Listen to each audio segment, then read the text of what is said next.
Good morning, everyone. Please accept my apologies for not being with you in person today. Before starting the actual presentation, I would like to thank the organizers of this international colloquium on the Harappan civilization for inviting me to present my research at this extraordinary event. In particular, I want to thank Vien Prabhakar and Michel Danino, who are doing a great job in disseminating the latest results of the archaeological research on prehistoric South Asia worldwide. In today's presentation, I will summarize the material foundation and the main conclusions of a long paper about the external trade of the Indus civilization, which will be soon published in the Oxford Research Encyclopedia of Ancient Asia. Of course, it will take much more time to discuss all the involved data, facts, and theories in the necessary detail. In fact, most of the individual slides I will show today summarize entire research lines, papers, and presentations I have given on various occasions over the past few years. For this reason, instead of showing a collection of objects and plots that I will not always have the time to comment on in the necessary detail, in several slides I will provide information about the papers where the specific data are published, so that you can independently explore what you find particularly interesting, not clear enough, or even controversial. In any case, please feel free to send me emails with your feedback, suggestions, and criticism. In addition to the organizers of this international colloquium, I would also like to thank the Ministry of Heritage and Tourism of Oman, for which I work as the advisor for archaeology and heritage, Mark Neuer and his team at the University of Wisconsin-Madison for their invaluable support and suggestions, the Department of History and Cultures of the University of Bologna, my alma mater, which temporarily supports my research through a European Union Next Generation grant linked to my Marie Sklodowska-Curie proposal, hoping the latter to be funded, and all institutions, teams, and colleagues who allow me to study some of their finds or made my research possible thanks to their great publications. Please allow me a few more introductory words. Specifically, I would like to discuss the basic meaning of two terms that you will read and hear several times today, and that are closely related to the scope of my presentation. I refer to globalization and localization. These two terms have recently been introduced and are increasingly used in the theoretical debate on pre-modern and ancient societies to describe transcultural interaction modes and their long-term social, economic, and cultural outcomes.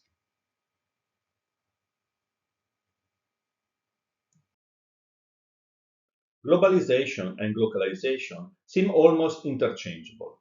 In reality, they actually convey into significantly different, somehow antithetic meanings.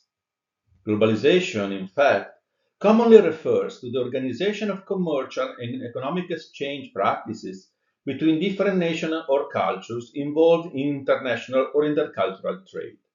In basic terms, globalization refers to how the same commodities and services are traded worldwide rather than to the very objects of trade, which should be as standardized as possible.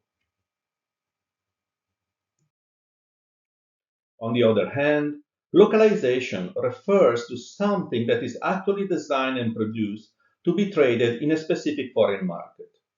In particular, it describes how and why a product or a service originally introduced in a domestic market is practically modified to meet the expectation of the foreign market in which it is planned to be distributed. Localization is essentially doing business on a global scale, but conforming to the different local tradition. Thus, while globalization leads to the standardization of products and services, localization tends to introduce numerous local variants of an original model.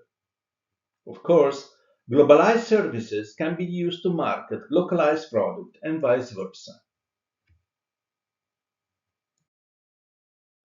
Here you see the symbol of localization, a company that made its fortune on beef meat and how it changed its products to commercially penetrate a foreign market with entirely different cultural tradition on food consumption.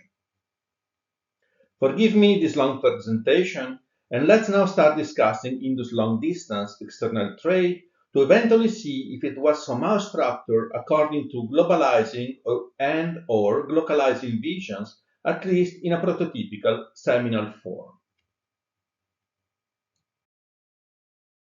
Long-distance trade was already established in the Greater Indus Valley during the Ceramic Neolithic between the late 7th and the early 6th millennia BC.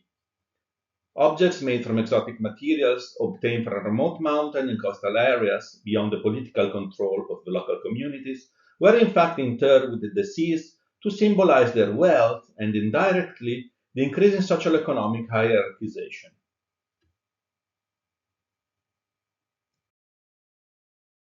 According to Massimo Vidale and Heather Miller, a low technological investment as opposed to a high investment in the acquisition of raw materials characterized societies with a chiefdom-like organization, where the political power was exercised to the establishment and maintenance of socio-political and economic networks among separate communities.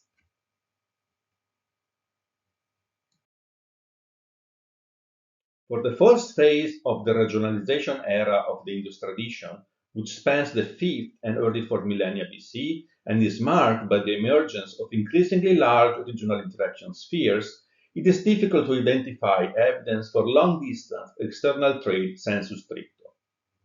This phenomenon, however, instead of reflecting an actual localization of the interaction and exchanges, likely derived from the paucity of archaeological information generally available in the entire Indus basin for this period. However, the process of selection, synthesis, and eventual sharing of cultural traits from distinct regional cultures, which characterized the late phase of the regionalization era between the mid-4th and the mid-3rd millennia BC, and ultimately led to the formation of the Indus civilization, was intrinsically driven by interregional and to some extent cross-cultural exchanges. This shift toward urbanism and bureaucratization that marked the late phase of the regionalization era resulted in the widespread development and sharing of more elaborated manufacturing techniques, increasingly applied to local raw materials, including the large-scale, intensive introduction of pyrotechnology in the transformation industries of clay, talc, and metal ores. The re-emergence of complex and consistent archaeological data from the early 3rd millennium onwards testify to the formation of structured medium to long-range interregional exchange networks encompassing the entire Indus basin. This interregional network fostered the selection, synthesis, and eventual crystallization of specific cultural traits from different regional cultures that formed the very basis of the Indus phenomenon during the so-called integration era in the second half of the 3rd millennium BCE. The early 3rd millennium also saw the beginning of external cross-cultural trade with the neighboring foreign regions. According to Ute Franke, on the local and regional scale of the internal trade, reciprocal exchange systems and down the line or federal trade can be assumed to have prevailed for all commodities. The same principle may have been at work on the far distant level, which, however, seems to indicate that some kind of more direct trade already existed. The discovery of several early Indus-type seals in eastern Iran and Central Asia indeed supports the existence of more coordinated exchange strategies between the Greater Indus Valley and these regions.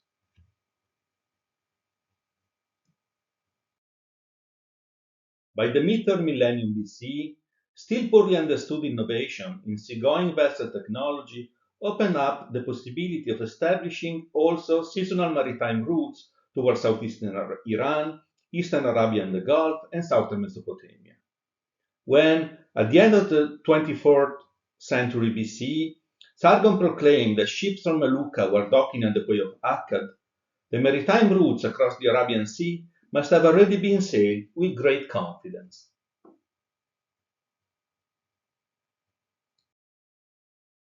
Indus-style objects, in fact, began to appear regularly in southeastern Arabia and southern Mesopotamia as early as 2500 BC, predating the foundation of the Akkadian Empire by more than 1 century.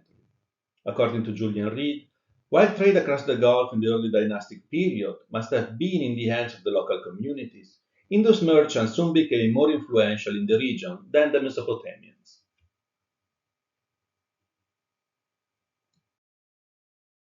This evidence is supported quantitatively by the overwhelming number of Indus-related finds discovered in southeastern Arabia, but also by the direct influence of the Indus trade mechanism on the Dilmun administrative system. In fact, while, based on the cuneiform sources, direct maritime trade between the Indus Valley and southern Mesopotamia only occurred during the Akkadian period, the Indus influence over eastern Arabia involved thriving trade exchanges, but also pervasive cultural influence over Dilmun and Magan, which often served also as commercial intermediaries with Mesopotamia. However, the success of the Indus trade in Central and Western Asia was not only based on the dynamic entrepreneurship of the Indus merchants and the exotic commodities they offered. Indeed, the manufacturing in the greater Indus Valley of products proactively designed to meet the specific needs of foreign markets, and the presence throughout the wider region of Indus-trained craftspeople offering the specialized skill to adapt exotic production to the local fashion, indicate the existence of a high level of cultural understanding of the regional market the Indus social economic entities engaged in external trade were planning to commercially penetrate.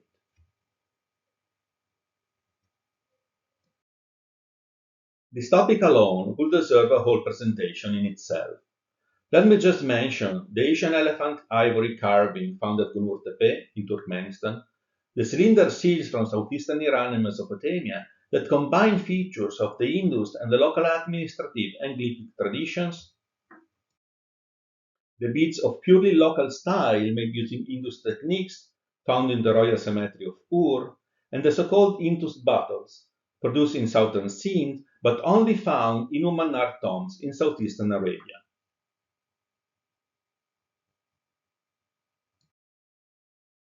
Some recent discoveries made at the site of Salut and Bat in interior Oman, but also at Konar Sandal south in the Jiraf province of southeastern Iran, have reinforced the hypothesis that small groups of Indus natives, including trading families and craftspeople who supported the native community by producing Indus-type commodities using local resources, were settled with varying degrees of cultural integration at strategic locations in different regions reached by Indus external trade.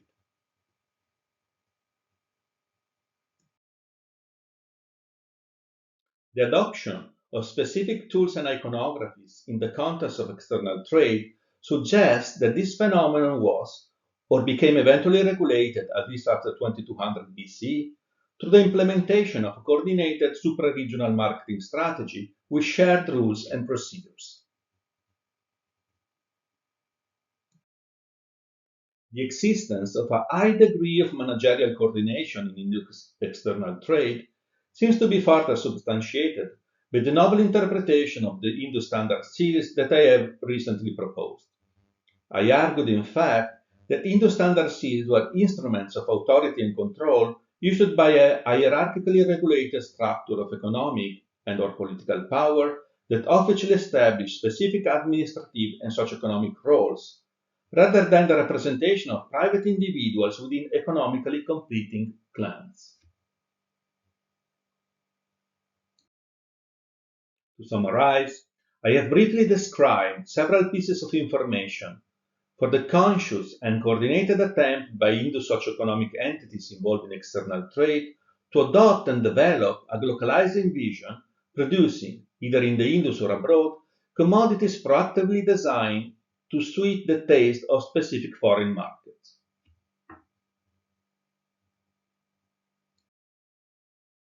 At the same time, we have also seen evidence of the direct production and marketing of Indus-type and Indus-type commodity abroad, by conforming to the autochthonous administrative traditions.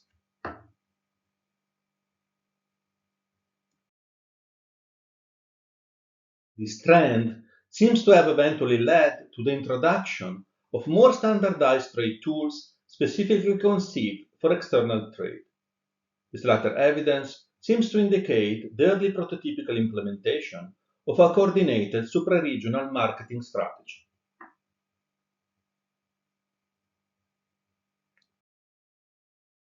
In a recent publication, Serena Utiero and Matthew Cobb proposed that, in pre-modern societies, globalization is characterized by increasing cognitivity that facilitates the movement of goods, people, and ideas, leading to profound changes in the various societies connected by these global networks economically, culturally, politically, and psychologically. The two authors continue by stating that, in the process, new forms in terms of idea, technologies, and objects could be generated.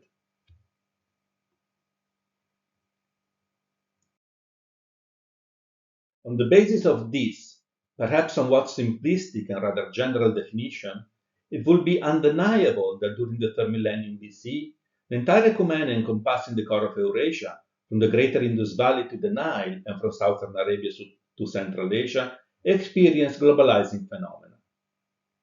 What is more difficult to say is whether and how these processes were conscious attempts to create a globalized world, or rather the result of the unilateral prototypical implementation of local production and marketing strategies.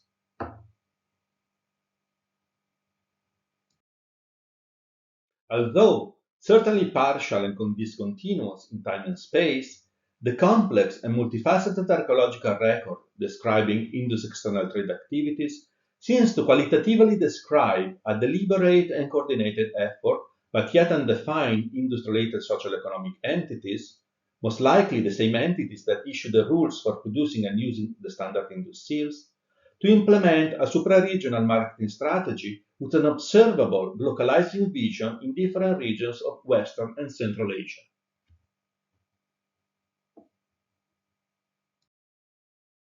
I leave you now with two final questions and tentative answers.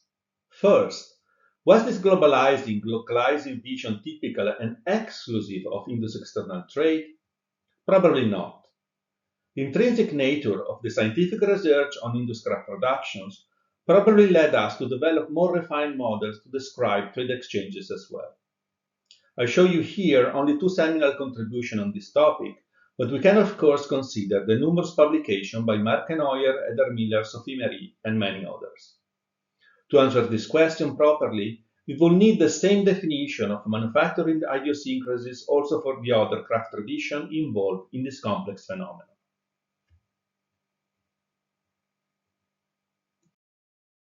Second, if this was a characteristic of Indus external trade, and we know it was, why did this happen? Where did it result from? I believe that this coordinated approach to long-distance, cross-cultural interaction with a globalizing vision may have derived from an attempt to replicate, on a different scale and certainly with a different target, the process of interregional exchange and interrelations that between the end of the fourth and the beginning of the third millennium led to the emergence of the Indus civilization from the interaction and eventual convergence and homogenization of the different regional cultures that populated the greater Indus Valley.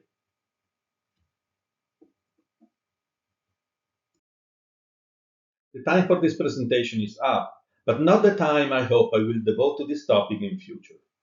So please send me your feedback and criticism. And of course, proposals for collaboration at any level are more than welcome. Thank you very much for your attention, and please excuse me once again for not being with you in person this morning. Thank you.